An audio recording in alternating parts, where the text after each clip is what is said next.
Hi കൂട്ടുകാരെ, എൻ്റെ പുതിയൊരു വീഡിയോയിലേക്ക് എല്ലാ കൂട്ടുകാർക്കും സ്വാഗതം. അപ്പോഴേ മക്കളെ, മഴയാണ്. മഴയത്ത് എത്രയും സുരക്ഷിതമായിട്ടും ഒരണുബാധയേക്കാതെയും പനി വരാതെയും ഒക്കെ ഇരിക്കണം. അപ്പോൾ അതിന് നമ്മൾ വീട്ടിലും അതുപോലെ എല്ലാം നോക്കിയാലേ പറ്റൂ. അപ്പം നമുക്ക് ഇന്നൊരു വെള്ളം തിളപ്പിക്കൽ കാണാം. ചെയ്യണേ, വെള്ളം ഇങ്ങനെ തിളപ്പിച്ച് ഇങ്ങനെയൊക്കെ കുടിച്ച് നമ്മളാ കഴിയുന്ന പോലെയൊക്കെ നമ്മൾ സുരക്ഷിതരായിട്ട് ഇരിക്കുന്നതാണല്ലേ ഉത്തമം. അതാണ് ആവശ്യം. അപ്പോൾ അതിനായിട്ട് ഞാൻ ഇവിടെ വെള്ളം ഞങ്ങൾ കറണ്ടിലാണ് തിളപ്പിക്കുന്നത്. പനിക്കൂർക്കയുടെ ഇല 2 എണ്ണം എടുത്തിട്ടുണ്ട്, തുളസി ഇല 3 എണ്ണം എടുത്തിട്ടുണ്ട്, ഒരു കുരുമുളകിൻ്റെ ഇല എടുത്തിട്ടുണ്ട്. അത് ഇച്ചിരി പിച്ചി ഇട്ടാലും നല്ലതാണ്. 2 ആര്യവേപ്പിൻ്റെ ഇല ഇട്ടിട്ടുണ്ട്. അപ്പോൾ ഇത് ഇത്രയും കൂടെ ഇട്ട് നമുക്ക് വെള്ളം തിളപ്പിക്കാം. തിളച്ചതിന് ശേഷം പിന്നെ ഒരു ട്രിക്ക് കൂടെ ഉണ്ട്. വെള്ളം തിളയ്ക്കാൻ തുടങ്ങിയിട്ടുണ്ട്. അപ്പോൾ ഈ തിളയ്ക്കുന്ന വെള്ളത്തിൽ നമുക്ക് ഇനിയൊരു ട്രിക്കെന്ന് പറഞ്ഞത് ഈ ചെമ്പരത്തി പൂവിൻ്റെ ഇതളൂടെ ഇട്ടാൽ നമുക്ക് നല്ലൊരു കളറ് കിട്ടും.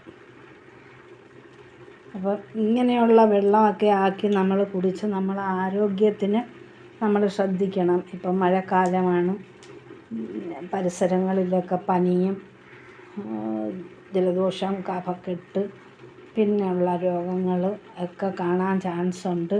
വയറിളക്കം, ഛർദി ഇതൊക്കെ കാണാൻ ചാൻസ് ഉണ്ട്. അപ്പം നമ്മൾ ഇങ്ങനെയുള്ള കാര്യങ്ങളൊക്കെ നമ്മൾ തന്നെ സ്വയം ചെയ്യണം. ആരും പറഞ്ഞു തരേണ്ടതില്ല. ഇതൊരു നല്ല കളറ് വരുമേ വെള്ളത്തിന്. അപ്പോൾ നമുക്ക് കുടിക്കാൻ തന്നെ ഒരു ടേസ്റ്റിയുമാണ്. തണുത്തതിന് ശേഷം കുടിക്കാനെടുത്താൽ മതി. അപ്പം ഞാൻ ഇതിൽ ചേർത്ത ഇലയൊക്കെ മനസ്സിലായില്ലേ. 3 തുളസി ഇല ചേർത്ത്, 2 ആര്യവേപ്പിൻ്റെ 2 ഇതള് 2 ഇല ചേർത്ത്, ഒരു കുരുമുളകിൻ്റെ ഇല ചേർത്ത്, ഞാവര ഇല 2 എണ്ണം ചേർത്ത്, പിന്നെ 2 ചെമ്പരത്തിപ്പൂ ചേർത്ത്. അപ്പം ചെറിയൊരു കളറും വരും. വേറെ കടയിൽ നിന്ന് പലതും വാങ്ങിച്ചൊന്നും ഇട്ട് വെള്ളം തിളപ്പിക്കേണ്ട കാര്യമില്ല. ഇതിൽ വേറെ വേണമെങ്കിൽ പേരയില ഇടാം.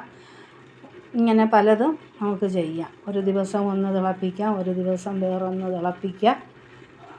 പേരയിലയൊക്കെ ഇട്ട് തിളപ്പിച്ച് അതിൽ ജീരകം ഇടാം, ശകലം ജീരകം ഇടാം, കരിഞ്ജീരകം തിളപ്പിക്കുക. അങ്ങനെ ഓരോ ദിവസം മാറ്റി മാറ്റി ചെയ്താലുണ്ടല്ലോ വെള്ളത്തിന് നമുക്ക് കുടിക്കാനും ടേസ്റ്റാണ്, നമുക്ക് നമ്മളെ ആരോഗ്യവും സൂക്ഷിക്കാൻ പറ്റും. അപ്പം അടുത്ത നല്ല ഒരു വീഡിയോയുമായി വരുന്നത് വരെ എൻ്റെ എല്ലാ കൂട്ടുകാർക്കും ബൈ. അസ്സലാമു അലൈക്കും.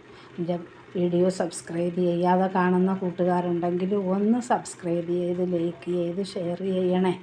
അപ്പോൾ എല്ലാവർക്കും നമസ്കാരം.